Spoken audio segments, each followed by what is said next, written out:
sa inyo ngayong araw na ito na Lord, sa aming Lord pag-aaral ng inyong kulit salita, kayo po Lord, patuloy po Lord na maluwalhati. Jesus name pray. So, buksan po natin yung ating Bibles sa,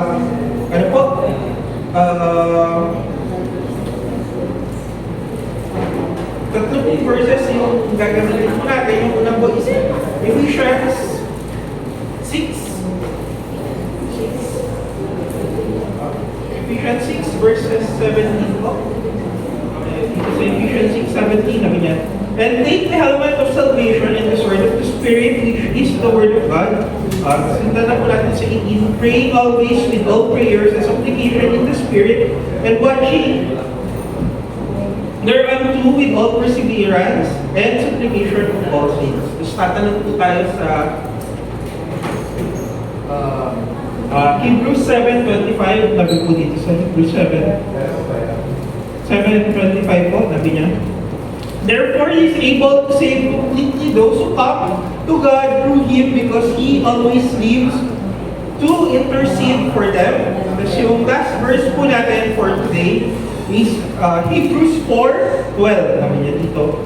For the word of God is living and active, sharper than any double-edged sword. It penetrates even to dividing soul and spirit, joints and marrow. It judges the thoughts and attitudes of the heart. Purihan po Panginoon sa pagkabasa. So yung ating pag-aaralan ngayon, balik po tayo sa topic. Yung dalawa po yung pag-aaralan natin ngayon. Yung helmet of salvation and the sword of the Spirit. So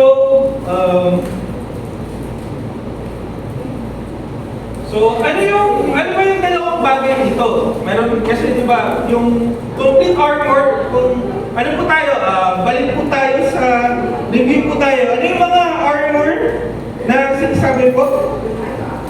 Meron tayo?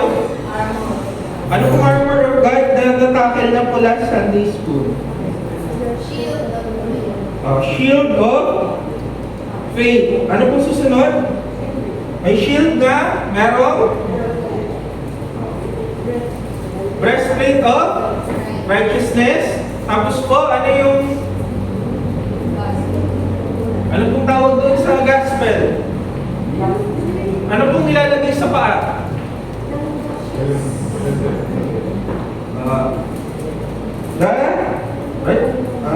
Sorry.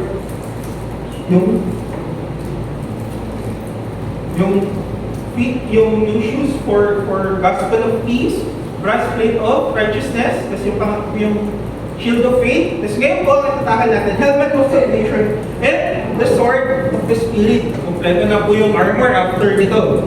So, ano po bang meron sa helmet? Saan po bang lalagay ang helmet? Ilagay po natin sa parte ng katawan ilalagay ang helmet. Sa ulo. Di ba? Important ba yung ulo? Meron, nung may kwento po ako, nung ako po yung college, gusto ko mag-martial arts. Nag-enroll po ako ng mixed martial arts, boxing and martial arts po, MMA, tapos kumuha pa ako ng Brazilian Jiu-Jitsu. So, tinake ko po yun, tapos sabi ko lang kay Papa Fred, Papa Fred, magtitake ako nung martial arts. Galit si Papa Fred sa akin. Kung gusto mo maging si Pacquiao, dapat nung bata ka pa lang, sinabi mo na sa akin, parang natupog ka.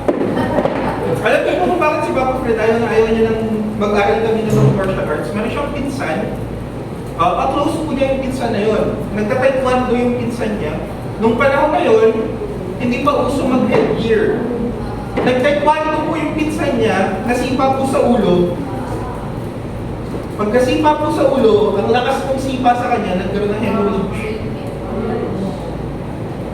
Ayun yung tawag po ni Papa Fred pag nag-martial arts kami. Kasi pag nag-mixed martial arts ka, wala ka namang protective gear. Isang sipa lang, knock-out ka na. Helmet is very important nung panahon na yun. Hanggang po ngayon, helmet is very important. For it protects your head. Mayugyog ka lang ng kaunti sa ulo, may kilo ka na. Lalo na po sa amin may mga vertigo. tumayo ka lang ng masama, pag sinasabi ko parate, gusto mo bang magpunta sa dagat? Kaya hindi na po na-experience ko siya almost every day. Yung dagat. Mahirap pag ang tinatamaan ay ang iyong ulo. Kasi hindi mo na-feel ng tama.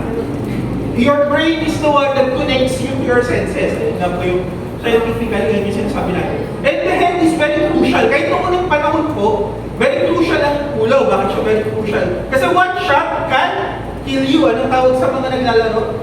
Head shot. One shot can kill you. How did Goliath die? One shot lang naman eh. The same, yung helmet, it guarantees protection from those attacks. Isang atake ka lang, bagsak ka. Pero pag meron kang helmet, yung mag-take ng force, yung iyong helmet. Hindi diretso sa iyong ulo, hindi diretso sa iyong banga. Hindi ka biglang mamamatay. May protection yung iyong ulo. So, why is it important? Because it protects your head. So, ano bang ginagawa nung kaaway? Bakit ba yung kaaway umatake sa ating ulo? Ano bang meron sa kanya? Yung enemy natin, it likes to attack your head. Mahilig yan, si Satanas, mahilig yan magpuntirya sa iyong isip, sa iyong utak, sa iyong ulo. Paano ka niya pinupuntirya? Pamamagitan ng pag-sisinungaling. Tanda mo ko sa insurance eh. Sabi na lang, twisting is a form of misinterpretation. Mababa or baliktad. Misinterpretation is a form of twisting. Anong ginagawa ni Satan? Yung promise ni Lord, tinitwist niya. Mag-twist lang naman eh. Ganun siyang matake. Anong sinabi niya kay Eva?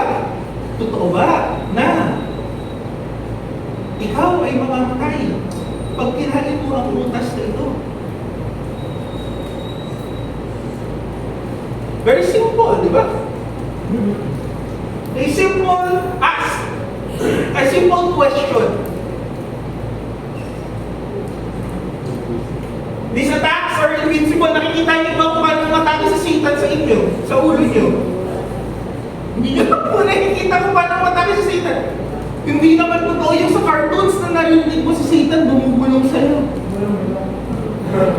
Di ba? Wala namang, hindi mo naman pwedeng itapon. Walang ganun eh. And when the enemy attacks you, it attacks you, once nakapasok siya, he now attacks you within. It's a very, alam niyo po yung redundancy call ng tinatawag nila.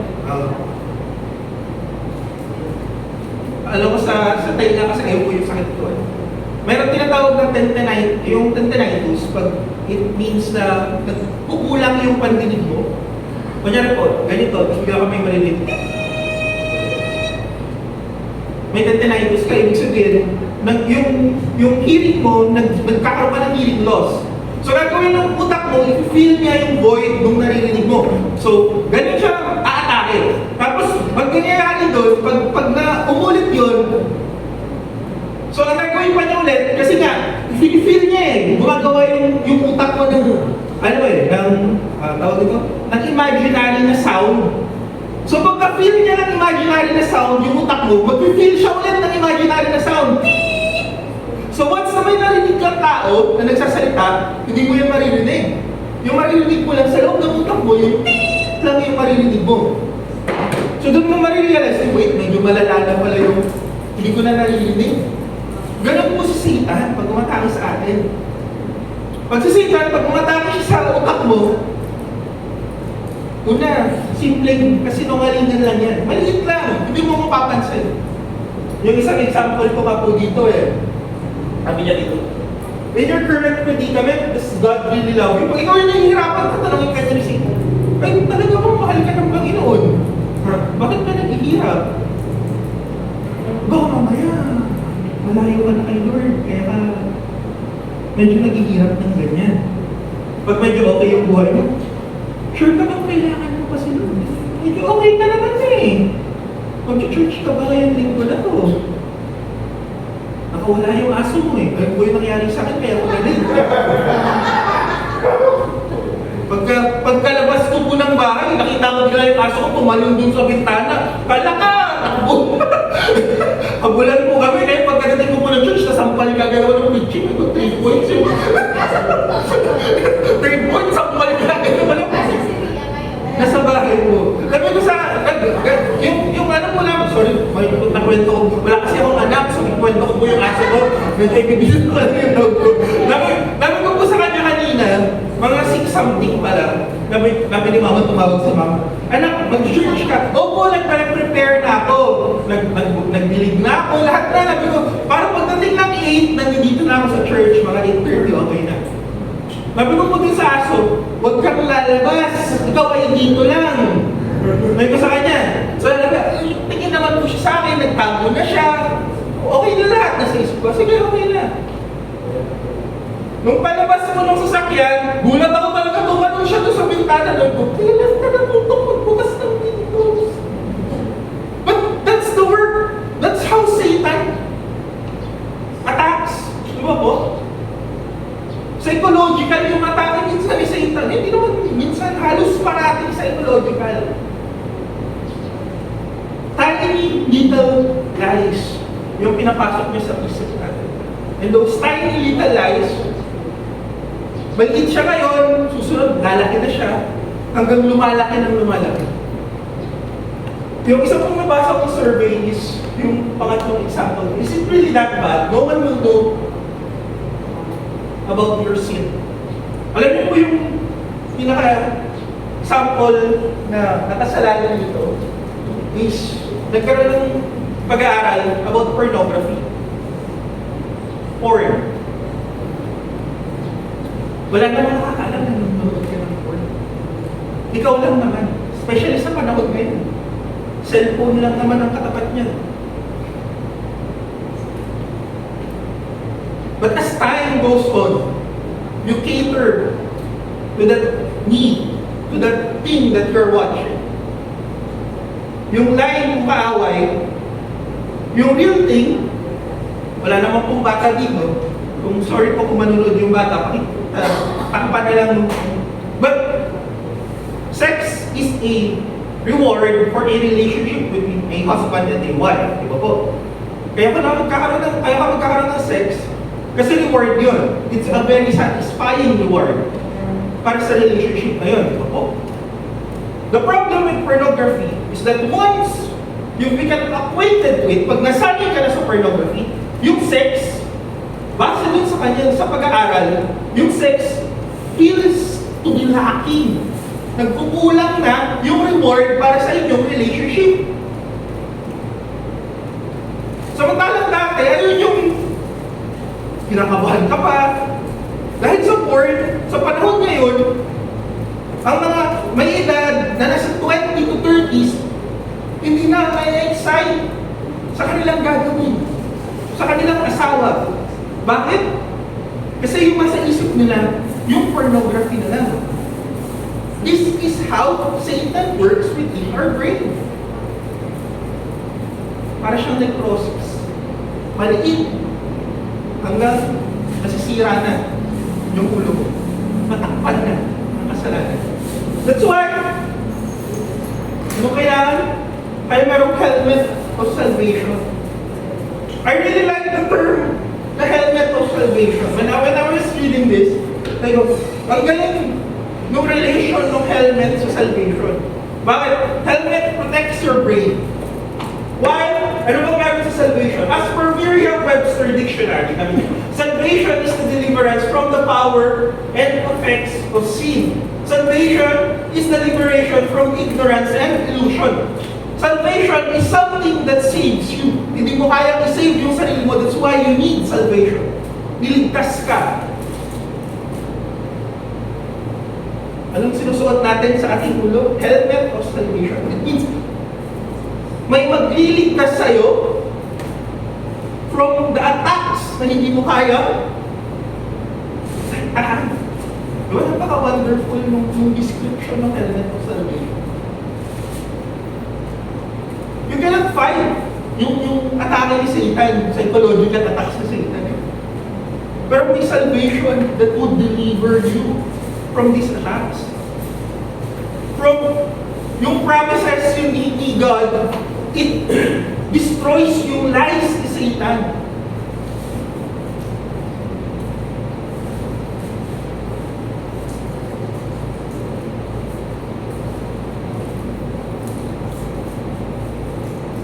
Minsan po,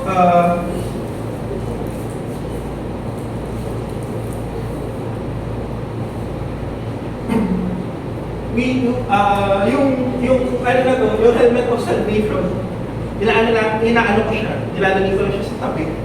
So, hindi kaya ko naman eh. Nagiging ako na lang mag-isa. But it's not supposed to be that. Kasi hindi mo kaya i-save yung sarili mo. So how do you paano mo ba napapalakas yung helmet nito? Paano mo na-reinforce? Paano mo ba na-sure na parating mong suot ang helmet of salvation? First, kailangan mong maging babad dun sa salita ng Panginoon. Parating mo siya parating suot-suot.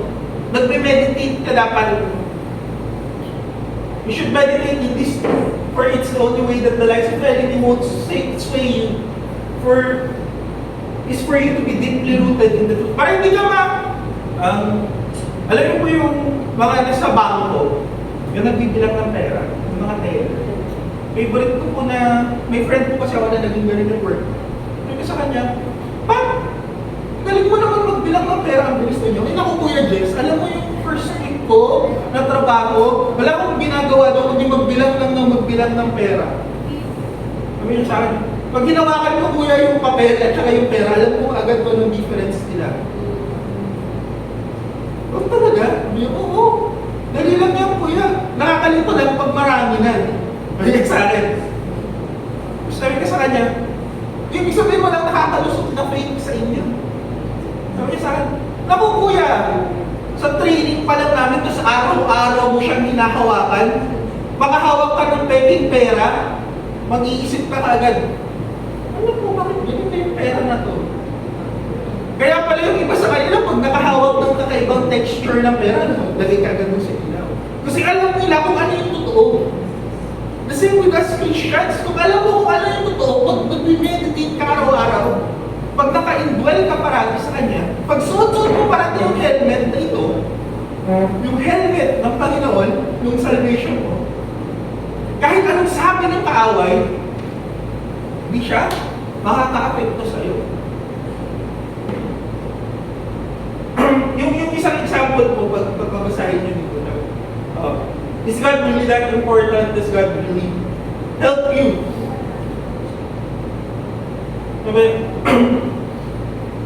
Siya ba talaga yung nagbigay sa'yo ng lahat? Alam ka ba niya talaga? Meron akong natatandaan parati na verse, yung John 1:12. Tandaan niyo po yung John 1:12. Ano po sinabi sa John 1:12? For those, busog po natin yung ating Bibles, napakaganda po nito John 1:12. For those who receive Him, you have the right to be called children of God. So kahit anong sinabi ng kaaway sa'yo, you have the right, ikaw ba'y naniwala? Ay naman ang tanong, naniwala ka po ba sa Panginoon, kay Kristo na siya Diyos? Kung ikaw ay naniwala sa kanyang kapangyarihan na makakapagligtas sa'yo, meron ka lang salvation. At meron kang right to be called the children of. So, anong tawag natin niya sa sarili natin? Anak ka na? May right ka. So, anong sasabihin ng kaaway sa'yo? Mahal ka ba ni Lord? Pag tinanong sa'yo ng kaaway, sa hirap ng buhay ngayon, may sasabi mo pa bang mahal ka ni Lord? Sabi mo, oo, kasi anak ako ng Panginoon. Namatay yung anak niya para sa akin, kaya ako naging anak ng Panginoon.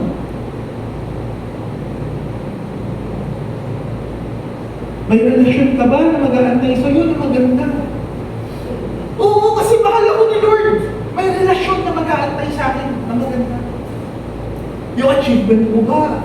Katulong mo ba si Lord? Oo, kasi anak nga ako ni Lord. Siya yung nagbigay ng provision sa akin. So you see, kahit anong bulog ko ng kaaway, kasi deeply rooted ka na, mayroon ka lang minimeditate. hindi umaapekto yung bulong ng kaaway.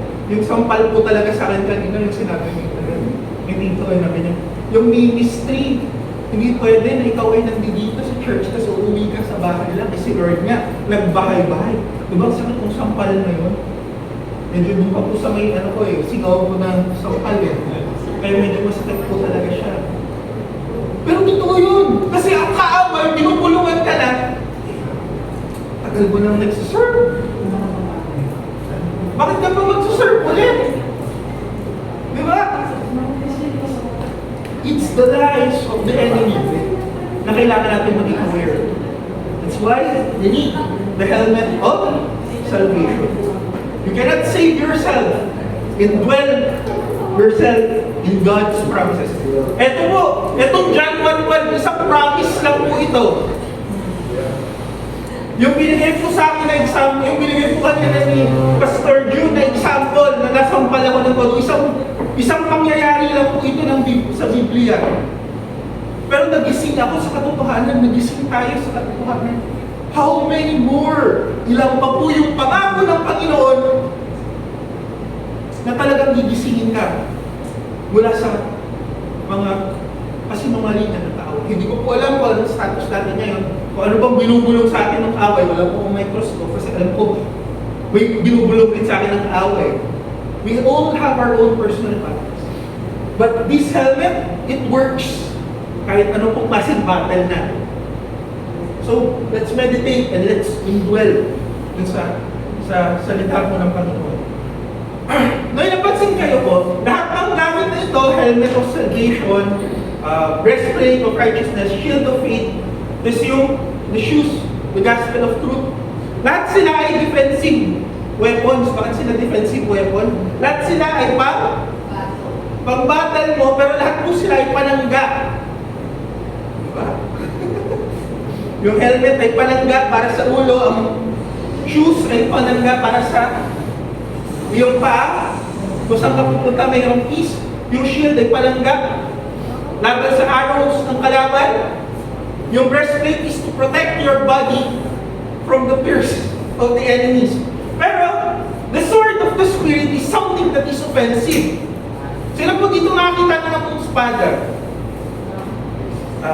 Baka po katana yung nasa isip. Pero sino na lang po dito nakita ng machete? Machete, taga, pantaga. Diba? Isang itak. Ang ano po kasi sa Pilipinas, isang bolo.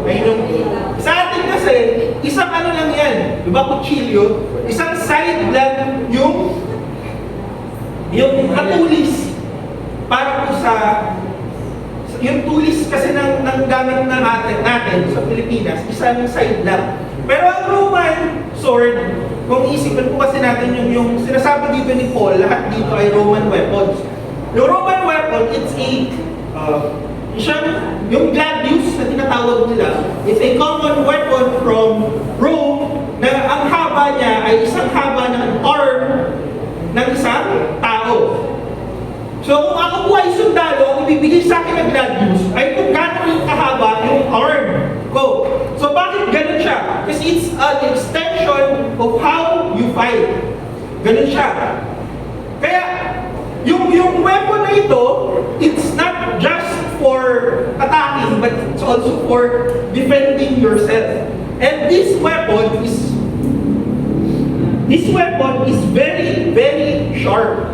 Bakit siya very sharp? Kasi dito po nagsimula na gumawa sila ng weapon na two-sided yung blade. Hindi lang siya one-sided. And the steel that they're using is what we call Damascus steel. Anong meron sa Damascus steel? Pinaghalong iron, kalimutan ko po yung isa pa, pero matibay ito na bakal. Matibay ito na bakal, hindi ka agad ito nababali.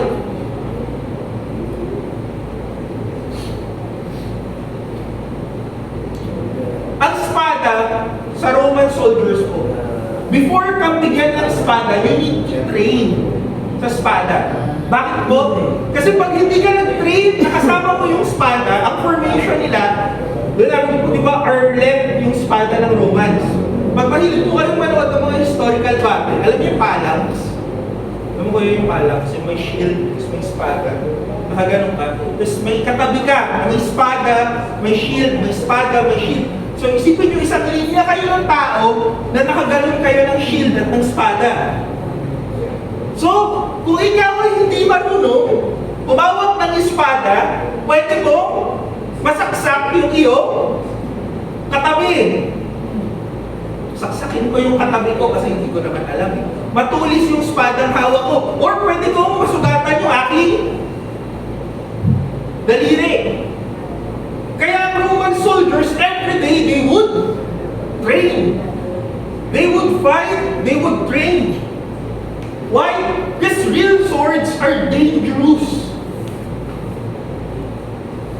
Delikado at totoong espada. Pag hindi ka marunong gumamit, it would be a harm, not just to you, but also to other people.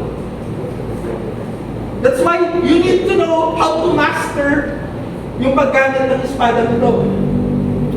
Second thing about swords and about blood. Ano pong ginagawa ko sa espada?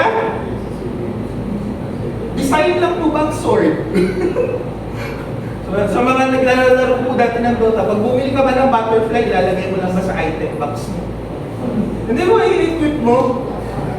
Anong ginagawa mo sa espada? Ang espada ay pinang-i-slash. Ano bang ginagawa ng slash? Pag ikaw ay nahati, pag nahati mo ang kaaway mo, ito ay dudugo.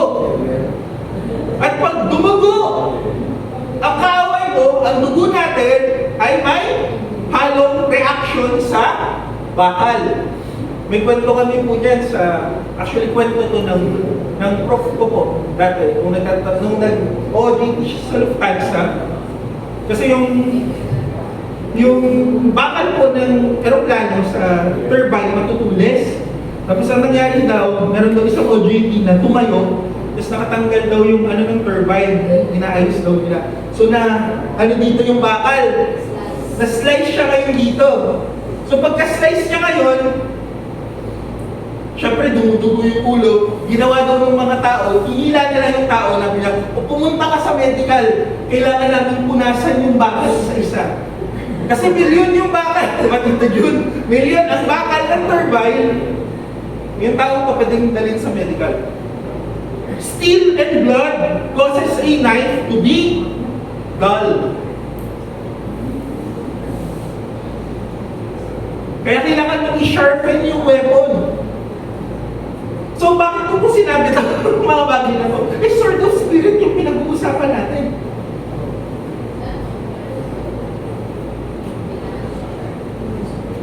If your sword, if you are not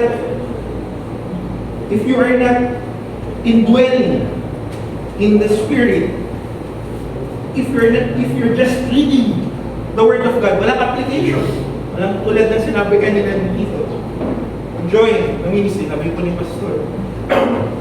Yung go, ay yung pinaka-training ground mo eh. Yung ministry, go! Hindi ka lumalabas, nasa sayo lang. Binabasa mo lang ang salita ng Panginoon.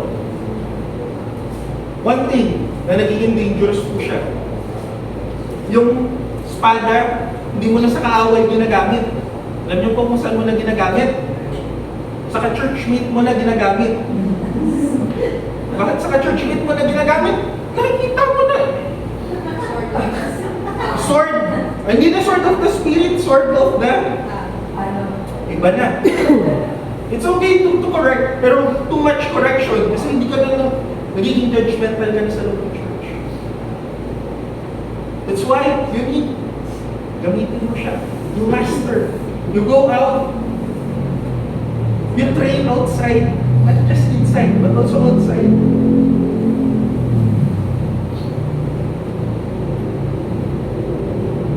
Paano na pag nagdal? Sasabihin, paano na pag nagdal? Ginagamit ko po ng ginagamit. Paano na pag nagdal? You sharpen your sword by reading the Word of God. By having your devotion, your personal devotion. And another part of sharpening your sword is to be with your brothers and sisters. Baka mamaya, hindi kaya ko na po eh. Nagde-devotion naman ako sa sarili ko. nabasa ko na po yung buong Bible, hindi ko na po kailangan mag-fellowship. Iba pa rin po ang fellowship sa kapatiran. Iba pa rin po kung tayo ay magkakasamang lumalabas.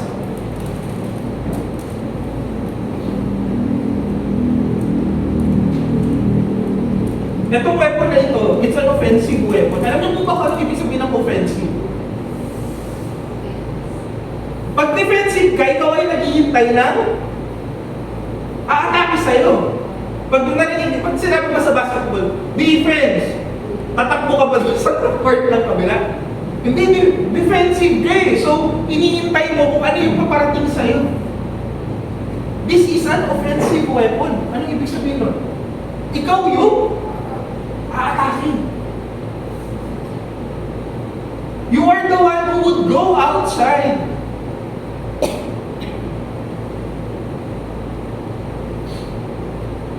Very important yung context ng yung bakit ganito niya in-imagine. And yung gets ko agad nung nakita ko yung sword na ito. This sword is not just used for ikaw lang mag-isa, but it's used together with your kapatiran. To go out, to have an offensive attack of the enemy. Hindi lang isa, hindi lang dalawa, kundi marami kayo. Mas effective yung espada niyo.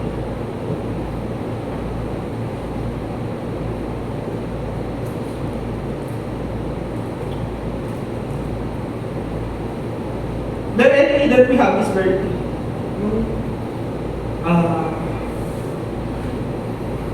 Kasi alam niyo po kung bakit ko sinabi na hindi yung kaaway. Tulad ko yung sinabi ko kanina. Nag-is siya ng salita ng Panginoon. Alam ba nung kaaway salita ng Panginoon? Alam niya. Bakit ko po sinabing alam niya? Kasi paano niya iti-twist yung isang bagay kung hindi naman niya alam?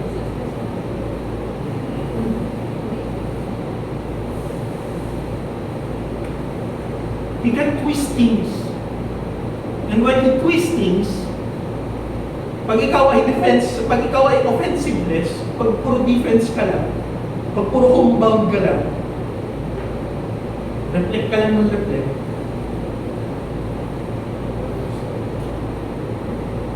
There are times that you need to go and to attack. Rebuking the enemy is another thing of attack. Nakita mo yun sa temptation of Jesus, di ba po? Pag binasa niyo yung story ng temptation ni Jesus, the devil was twisting yung words ng Panginoon. He knows it. But Jesus Christ mastered the Word of God. Kabisado ng Panginoon. Alam ni Jesus Christ kung ano yung sinasabi ng kaaway. Kaya bawat sabi ng kaaway, nire-reflect ni Lord na atake niya ng opensa. So pag-atake niya ng opensa, yung kaaway, natatabi, hindi makapagsalita. Bakit? Because Jesus Christ has mastered that word. He has mastered yung salita ng Panginoon. Just like us, sa ating, hindi naman tayo,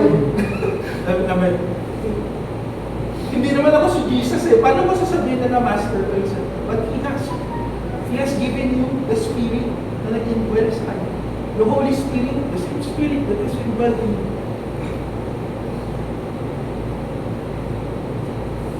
So, in our offense, in this sort of spirit, let us master yung salita ng Panginoon. At the same time, while we're mastering it, sama-sama tayo umatake. Walang lone ranger dito dapat sa church. Mahirap po maging lone ranger, isa ka lang, pasok ka sa diba? It's a group battle. Sama-sama tayo umatake. And para hindi tayo magkatakihan, let's sharpen one another.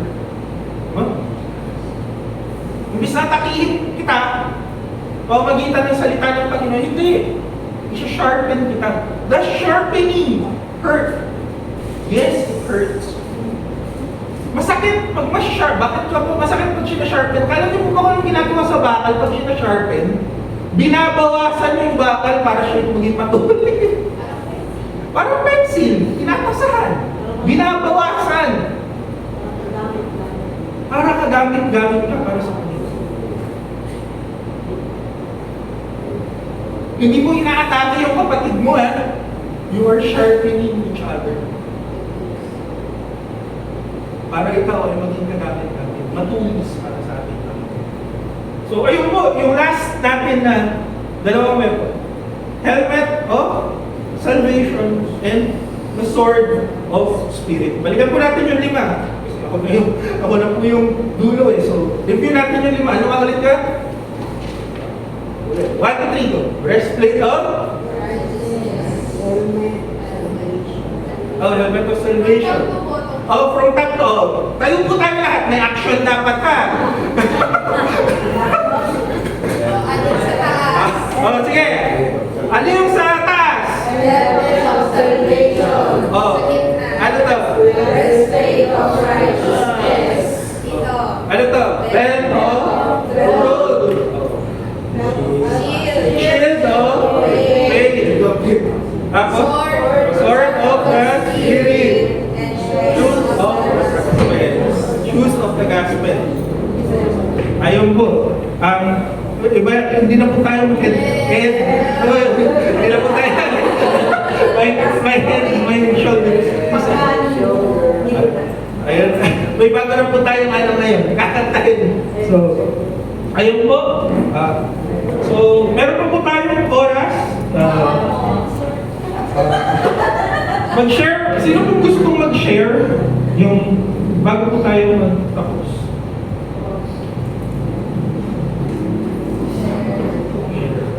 Sige po, ako po yung magiging opensahan. Question. Sige po. Bakit helmet of salvation, no? Bakit kaya hindi naging helmet of faith o helmet of righteousness? Bakit helmet, ilagay yung salvation sa helmet? Hindi shield of salvation o helmet of righteousness? Bakit helmet of salvation?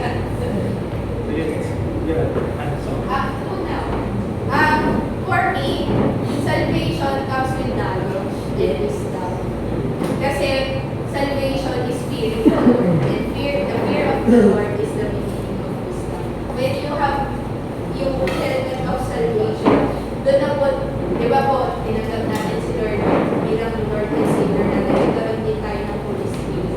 Then, yung salvation, yun yung nagpo-provide ng wisdom sa atin, how to live life natin. Kasi, addition ko lang po, head ang pinaka-important scientifically and biblically. Kasi, siya po yung nagpo-function ng lahat. Pag naputulan ka ng kamay pa, function ka pa rin. Pero pag naputulan ka ng ulo, wala na talaga. Wala na talaga. So, kahit na mawala yung ibang parts ng yan mo, pag yung pinaka-center ng function ang mawala, wala rin kwenta po. Kaya dito ko lahat pinunta ni Lord yung knowledge at yung salvation kasi yung salvation, yun yung start ng pagkilala natin sa Panginoon, pag-fear natin kayo. Which leads to wisdom. Yun po yung understanding ko. Yan na. Meron pa po.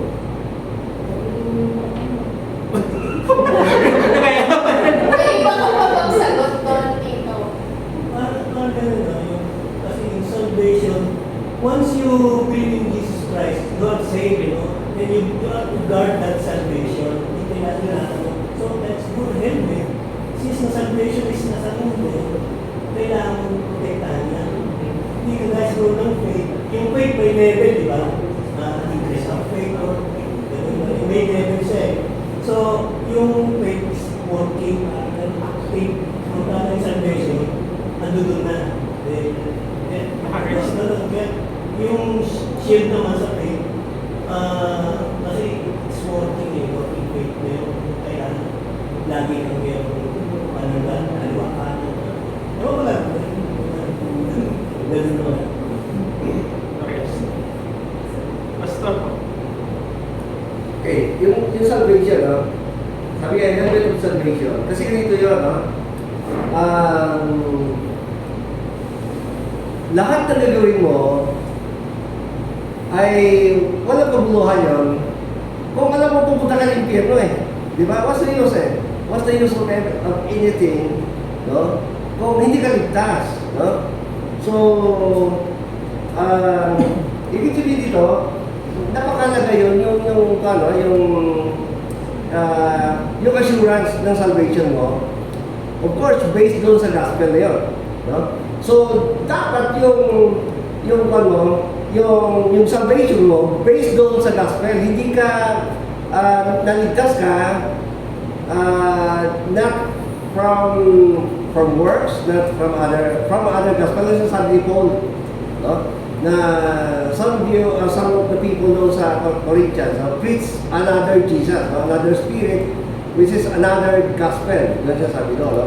So, protektahan mo yung gospel na yun, yung salvation na yun, na tayo naligtas only through the gospel of Jesus. Di ba? Kasi once humihit ka doon, wala, tapos. No? Wala lahat yung ano mo. No? Walang kabuluhan yung ginawa mo. No? So, dapat nakapokus ka lagi. Kaya nga sabi ni Paul eh, no? Na ingatan natin yung ating na kung saan tayo naligtas. Di ba? Naligtas ka ba dahil sa suwa? Ano man ginawa mo? No? Kung makita natin doon sa langit, bakit mga tao doon, yung awit nila, more days the Lamb was slain. Dahil, because of that salvation. No? If not because of Jesus' work on the cross, walang kahit sino doon. Walang tao doon sa langit na katulad natin. Even Moses, they were looking forward for what Jesus Christ would do on the cross.